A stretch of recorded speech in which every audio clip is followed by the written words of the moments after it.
रामराम मंडळी. डहाणू तालुक्यातील किनारपट्टीजवळ व निसर्गाच्या मिठीमधलं हे एक सुंदर घोलवड गाव. या गावाला सुंदर बनवण्याचं काम इकडची लोक करतात.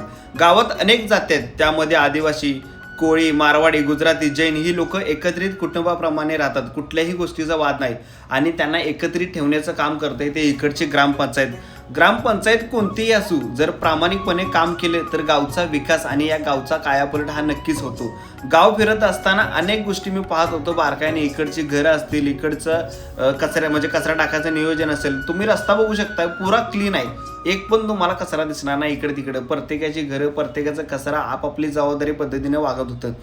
गाव फिरत असताना एक गोष्ट लक्षात येते, जर एखादी शासनाची योजना जर आली ती राबवण्यासाठी ही लोक स्वतः एकत्रित येतात. फॉर एक्झाम्पल स्वच्छता असेल, शिक्षणाच्या बाबतीत असेल आणि कुठली योजना, महिलांसाठी रोजगार, बचत गट, बऱ्याच गोष्टी. फिरत असताना येऊन पोचलो मी इकडच्या ग्रामपंचायतला आणि इकडे भेट झाली आमची इकडचे सरपंच रवींद्र भुजड यांच्याशी. खूप चांगल्या फील्डवर आलेले आहे, बरोबर. आणि तुझ्यासारखे लहान मुलांनी इकडे येऊन इम्प्रेशन तयार होणार आहे ह्या पोरांचे. त्याच्याने काय होणार आहे माहिती काय, एज्युकेशनला जे इकडे आदिवासी जी मुलं आहेत आपल्याकडे, त्यांच्या खूप अडचणी आहेत शिक्षणासाठी. त्यांचे आई वडील दोन्ही पण कामाला जातात किंवा आई एकटीच, वडील बोटीला किंवा वीटभट्टीला निघून जातात. आणि ही पोरं जेव्हा जिल्हा परिषदेत शासनाच्या योजना आहेत त्याच्यावर इकडे शिकतात. जसं काय घरी एखाद आजी असेल किंवा आजोबा असेल, ते तयारी करून देतात आणि मुलांना शाळेत पाठवतात. पण मी आता बघतोय जी मुलं येतात ना तुमच्याकडे, म्हणजे या शाळेला, त्यांच्या चेहऱ्यावर पहिली गोष्ट तर ही शाळा आहे ना 1881ची, म्हणजे जवळपास स्वतंत्र काळातली ही शाळा आहे आमची. 1881 स्वतंत्र काळातली पहिली शाळा ही इकडे निर्माण झाली. आणि त्या काळात शिक्षणातून आपलं स्वातंत्र्याकडे कसं वळवावं लोकांना, ते इकडे शिक्षण दिलं गेलेलं आहे. फ्रीडम फायटर लोकांनी. तर ती पुण्याई आहे या शाळेची. आणि आम्ही आज इकडे बसतो हे आमची पुण्याई आहे. काय आम्हाला खूप चांगलं काम करण्याची संधी इकडे भेटत आहेत लोकांना. आता आमचा भाग हा आदिवासी बहुल भाग आहे आणि इकडे एवढा शिक्षणाचा अवेअरनेस नव्हता. परंतु आता शासन खूप मोठी संधी म्हणजे ह्या लोकांना डेव्हलप करण्यासाठी अनेक योजना आहेत शासनाच्या, त्या आम्ही इकडे राबवण्याचा प्रयत्न करतो. जसं काय आता महाराष्ट्रात, आपल्या संपूर्ण महाराष्ट्रात मुख्यमंत्री समृद्ध पंचायत अभियान या माध्यमातून जी आता ही तुम्ही वॉलमध्ये रंगरंगोट्या आहेत, बघतोय, भिंती बोर्ड आहे, कॅमेरा आहे. हे प्रत्येक शाळेला बघा, ह्या कॅमेऱ्याचा आम्ही वॉच ठेवतो. म्हणजे काय इकडे तर अशा शासनाच्या उपक्रमाच्या माध्यमातून त्यांची प्रगती ही ग्रामपंचायतच्या माध्यमातून कशी करता येईल, ते आम्ही थोडासा लहानसा प्रयत्न करत आहेत. आणि निश्चितच 3 वर्षात आम्हाला खूप चांगला रिझल्ट आला. 3 वर्षामध्ये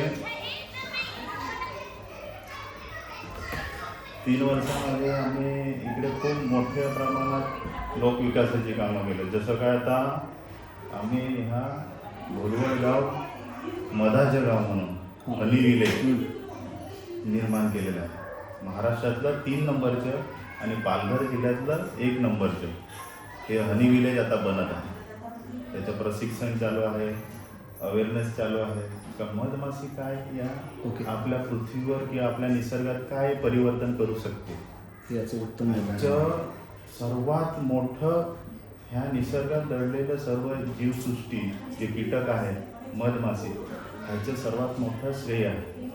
हे वातावरण जे आपण आता खूप मोठं प्रदूषण आहे बघा, प्रदूषण आहे सर्वीकडे, पण आपल्याकडे तसं नाही. 100% नॅचरल हवा इकडे. त्याचं कारण हे सर्व ग्रीन झोन आणि वाड्या, चिकूच्या बागा आणि त्याला सांगड ही मधमाशी आहे. ही मधमाशी आपले निसर्गामध्ये जे फळ फुलं जी वाढतात ती त्यांच्या माध्यमातूनच हे परिवर्तन होत आहे आणि शेतकऱ्यांना एक जोडधंदा म्हणून शेतकरी आज नैसर्गिक आपत्तीवर खूप अडलेला आहे. तर त्याला आपण रोजगाराच्या माध्यमातून कशी जोड देत आहे या दृष्टीने आपण हे मधाचं गाव संकल्पना आणली. सगळ्यात जास्त या घोलवडमध्ये उत्पादन कशाचं आहे?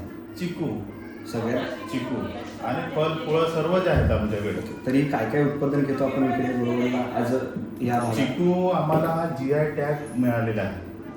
हे एकमेव घोलवड गाव हे GI टॅग म्हणून घोलवड चिकूसाठी प्रसिद्ध गाव आहे.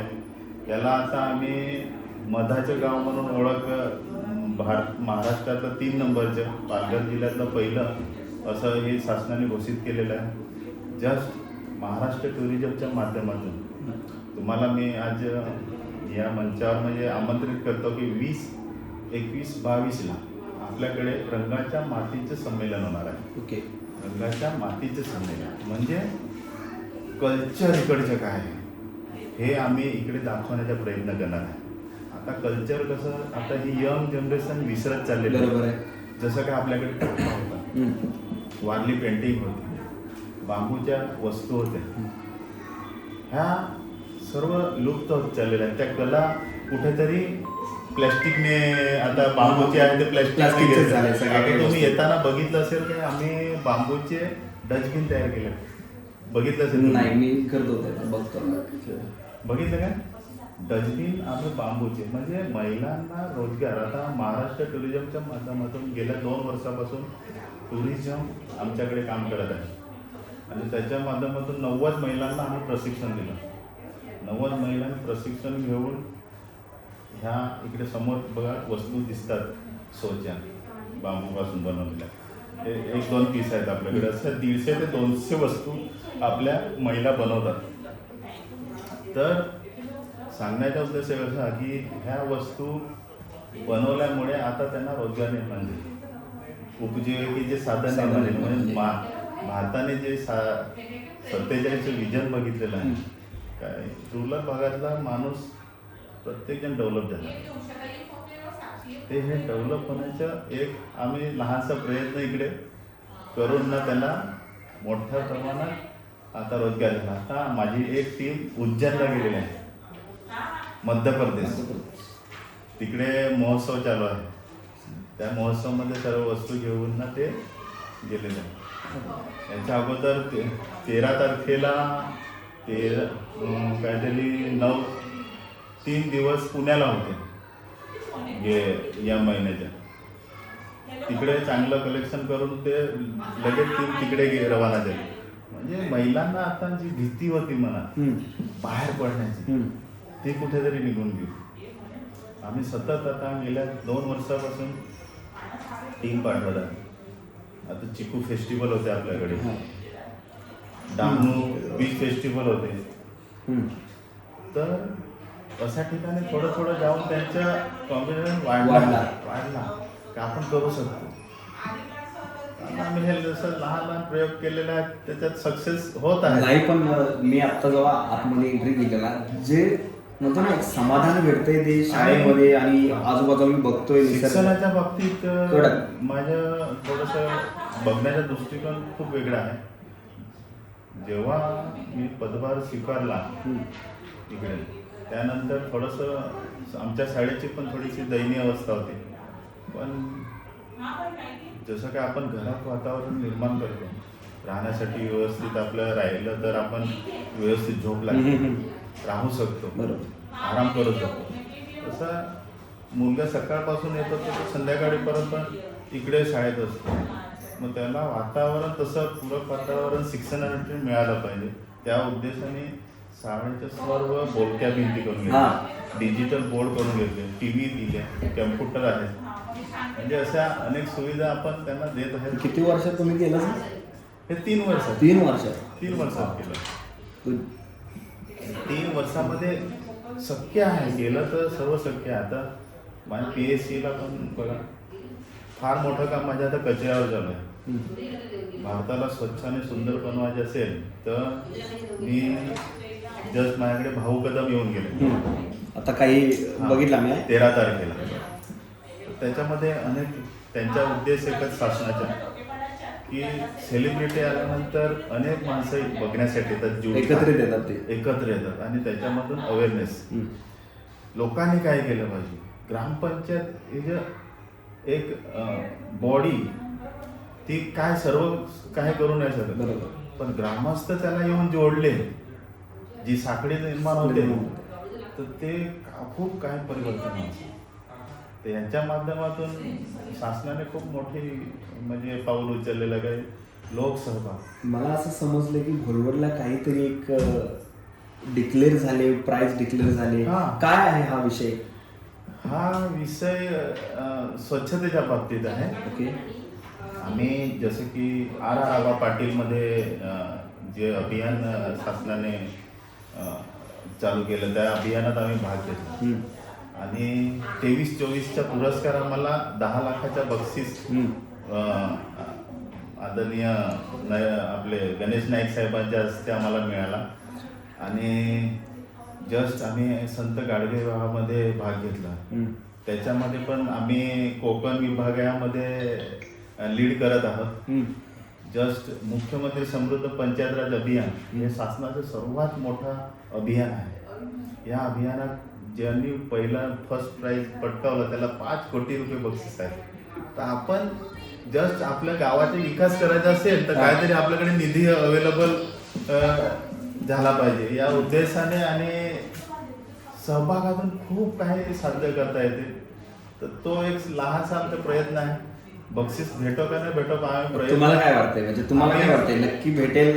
हा, मला मी जी मेहनत केली आहे गावकऱ्यांच्या सोबत त्याच्या फळ भेटेल निश्चितच. आम्ही बघतोय सुरुवात आम्ही शाळेपासून केली, पण तुमची जी मेहनत इथूनच दिसते. सुरुवात शाळेपासूनच जे काम झालंय ते आम्ही बघून एवढं भारावून गेले. आणि मला एक आनंद आहे का तुमच्यासारखी मंडळी आता मिस इंडिया येऊन गेल्या. हा, मिस इंडिया येऊन गेला इकडे. हा, कधी आता 1-2 दिवस अगोदर त्यांनी न कोणाला न सांगता अचानकपणे आले आणि आल्यानंतर मला कळलं काय आपल्या गावात विजिटला आलेलं आहे.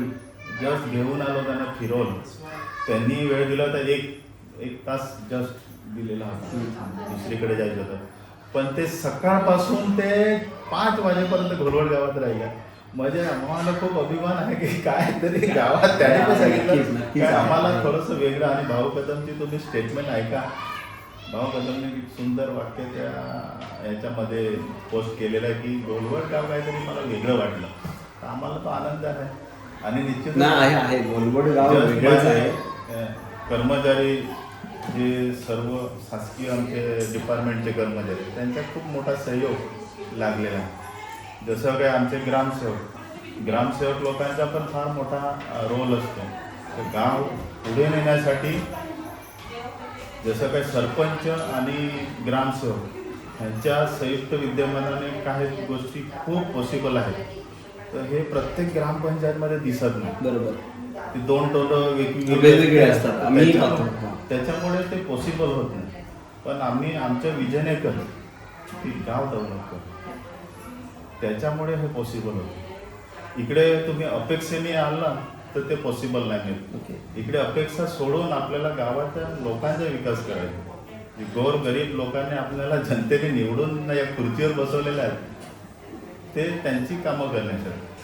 पण आपण या खुर्चीत नुसतं बसून राहिलं ना कामच नाही गेलं तर ते शक्य नाही.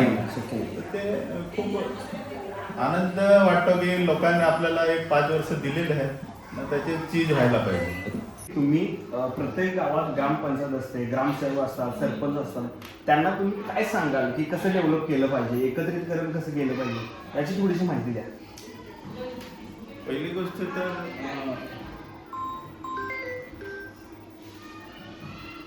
गोष्ट तर गावाचा विकास करताना आपल्याला काही त्या प्रक्रियेतून जावं लागतं. शासनाने जो निधी दिलेला आहे त्या निधीचं योग्य प्लॅनिंग हे खूप मोठं. मी कायम बोलत असतो की तुमच्या आराखडा आणि प्लॅनिंग हा वर्षाला ठरलेला असतो. तो आपण लोकांसोबत मांडायचा असतो. लोकांच्या संमतीने ग्रामसभेमध्ये तो आराखडा मंजूर करायचा असतो. आणि त्याचं दूरदृष्टी थोडी ठेवली आणि ते आराखड्यात प्लॅनिंग केलं किंवा मला ह्या वर्षभरात ह्या वस्तू किंवा ह्या गोष्टी करायच्या आहेत, तर ते खूप मोठं काम तो आराखडा करत असतो. पण तुमचं प्लॅनिंग आहे, आता आपण बसमध्ये चढलो तर कुठेतरी स्टेशन आपण ठरवून चढतो का इकडे उतरायचे आहे, तसं ते आराखड्याचे आहे. आराखडा हा आत्मा आहे आपल्या ग्रामपंचायतचा. तुमच्या पैसे आहेत पण तो खर्च करायचा तुम्हाला माहिती नसेल तर ते पॉसिबल होत नाही. तर माझ्या सर्वांना विनंती आहे, बहुत आपले हुशार सरपंच आहेत, ग्रामसेवक आहेत, पण ते काही प्लॅनिंग आणि गडबडीमुळे ते प्लॅनिंग करू शकत नाही आणि आपण घाई गडबडीत तो आराखडा अपलोड करतो. आज शासन सर्व ऑनलाईन सिस्टम चालते. एकदा तो ऑनलाईन सिस्टममध्ये गेला, त्या आराखड्यात जसं दिलेलं आहे, मग त्याच्या व्यतिरिक्त आपण कामं चेंज करू नाही शकत. केली तरी पण आपल्याला ती प्रोसेसमध्ये जावं लागते. मग तसं कोण करत बसत नाही आहे. त्या परिस्थितीमध्ये ती आपल्याला कामं करता येत नाही. तर तुमच्या वर्षाचं प्लॅनिंग ठरलं पाहिजे पहिली गोष्ट. आता मी गावात बघतो, प्रत्येक गावात जातो, तिकडे 2-2 पार्ट्या असतात, म्हणजे वेगळ्या पक्षाचे असतात, कोण वेगळ्या पक्षाचा असतो. त्यांना तुम्ही काय सांगाल? नाही, एकदा इलेक्शन पुरता मर्यादित ही गोष्टी असल्या पाहिजे. गावाचा विकास करायचा असेल तर पार्टी बघून होत नाही. सर्वांना गावाच्या लोकांचं एकच म्हणणं असते की विकास. या विकासाच्या दृष्टीने आपल्याला पार्टी बघितलं तर ते पॉसिबल नाही. सर्वांना घेऊनच चालावं लागते. सर्वांना विनंती माझी राहील की असं न करता एकत्र राहून केलं तर अनेक गोष्टी लोकांना आपण ग्रामपंचायतच्या फंडातून अनेक कामं 5 वर्षामध्ये होऊ शकतात आणि खूप शक्य आहे. कारण शासन फार मोठ्या प्रमाणात निधी आपल्याला देते, फक्त त्याचं नियोजन व्यवस्थित असलं पाहिजे. 2026 मध्ये तुमचं आता गावासाठी काय प्लॅनिंग आहे? म्हणजे गोलवड प्लस शाळा यासाठी प्लॅनिंग काय? हां, बरंच. आता खूप सुंदर प्रश्न विचारला तुम्ही. तर माझ्या खूप आता जस्ट गेल्या 3 वर्षामध्ये सर्वात मोठा माझा विषय आहे महाराष्ट्र पर्यटन डिपार्टमेंटकडे. जसं का आमच्याकडे जे हे किनारे लाभलेले आहेत समुद्राचे, हे नैसर्गिकदृष्ट्या स्वर्ग आहे आमच्यासाठी आणि ह्याचा आपण उपयोग ग्रामस्थांसाठी आणि पर्यटकांसाठी केला पाहिजे. कारण ही एवढी मोठी सौंदर्य सृष्टी आहे, पण आपण त्याच्यात झिरो यूज करतो. महाराष्ट्र शासनाकडे आणि इकडे आलेले माझे प्रमुख पदाधिकारी जसे कलेक्टर मॅडम आहेत, आयुक्त आहेत, यांच्या CEO आहेत आमचे, यांना आम्ही प्रस्ताव सादर केलेला आहे. जसं बोर्डी आणि जाही बोरीगाव पर्यटनला त्याला मान्यता ब दर्जामध्ये दिलेली आहे. इकडून घोलवड, चिखला, नरपड ह्या लोकांना क दर्जामध्ये दिलेलं. दर्जाला असल्यामुळे आम्हाला ब दर्जा दिलेला आहे. तर त्या ब दर्जामध्ये तेवढा निधी उपलब्ध होत नाही. तर ह्याचा दर्जा कुठेतरी आम्हाला वाढतो, तो दर्जा मिळावा आणि तो निधी जास्तीत जास्त त्याच्या माध्यमातून मिळेल. तर पर्यटन हा एकमेव असा विभाग आहे का त्या पर्यटनाच्या माध्यमातून आपल्या भागातील रोजगार, आपल्या भागातील जे व्यवसाय आहेत हे लहान व्यवसाय जसे का बचत गट आहेत आता, आणि बचत गटाच्या माध्यमातून खानावळ आहे. पर्यटकाला तो खायला शोधणार तर घरगुती खाणं त्याला भेटणार. तो राहायला शोधणार तर स्टे रूम आम्ही त्याच्या होमस्टेची बऱ्याच ठिकाणी आम्ही आता परवानग्या दिलेल्या आहेत. रिक्षावाला आहे तो फिरायला त्याला रोजगार भेटणार. लहान मोठे जसं काय आता आम्ही मधाचं गाव करणार आहे, मधाच्या गावासाठी टुरिझम तो बघणार आहे. मधाचं कसं कलेक्शन होते, काय आहे नेमकी प्रोसेस त्याची. तर हे एकूण एकाला एक रोजगार भेटणार आहे. तर आम्ही ह्या माध्यमातून आमच्या घोलवड गावाला लाभलेला एक 34 एकरचा तलाव आहे. 34 एकरच्या तलावामध्ये आम्ही बोटिंग, त्याच्या संलग्न असलेला आम्ही एक मधुबन बनणार आहोत. तिकडे 100 पेट्या एकत्र ठेवणार, त्याचे डेमो करणार, बाग बनवणार, बसण्याची व्यवस्था बनवणार. अशा खूप साऱ्या प्लॅनिंगमध्ये आता आम्ही या 26 मध्ये नियोजित केलेलं आहे. तर आता तुम्ही गेले तर बघून या. खूप सुंदर तिकडे काम चालू आहे. सुरुवात झालेली आहे छोट्यापासून, परंतु तुम्ही जरूर तिकडे जावं असं माझी इच्छा आहे. नक्कीच तुमच्या या प्रयत्नांना यश मिळो हीच देवाचरणी आणि आमची प्रार्थना असेल. आणि थँक्यू सो मच तुमचा वेळ दिल्याबद्दल. खरंच खूप आभार.